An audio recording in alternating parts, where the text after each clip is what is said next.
इमरान खान को जेल में देसी चिकन के लिए अकाउंट में 79,000 रुपये जमा। पीटीआई चेयरमैन इमरान खान को अटक जेल में खाने के लिए देसी चिकन देने के लिए उनके अकाउंट में 79,000 रुपये जमा करवा दिए गए हैं। मोतबर ज़राए ने जंग को बताया है, जेल में बतौर कैदी इमरान खान के अकाउंट में पहले 50,000 रुपये और दूसरी मरतबा 29,000 रुपये जमा करवाए गए। ये रकम चेयरमैन पीटीआई के वकला की जानिब से जमा करवाई गई है। ज़राए ने बताया है कि जेल हुकाम ने कुछ रोज़ पहले इमरान खान के साथ खाने का मेन्यू तय किया था। चेयरमैन पीटीआई से कहा कि उन्हें सुबह नाश्ते में 2 अंडे, रोटी और उनके साथ दही लाजमी दिया जाए।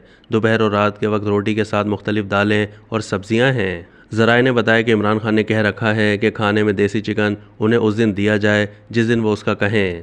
ज़राए ने बताया कि कैदियों के लिए जेल मेन्यू में हफ्ते में 4 दिन चिकन होता है, लेकिन पीटीआई चेयरमैन ने ब्रायलर चिकन देने से मना कर रखा है। ज़राए के मुताबिक इमरान खान को पिछले 15 दिन में खाने में 2 मरतबा देसी चिकन दिया गया है, जिस पर 8,000 रुपये से ज़ायद खर्चा हुआ, जो उनके अकाउंट से काटे गए हैं। अब तक के लिए इतना ही। मज़ीद मालूमात के लिए डेली जंग के यूट्यूब चैनल को सब्सक्राइब कीजिए।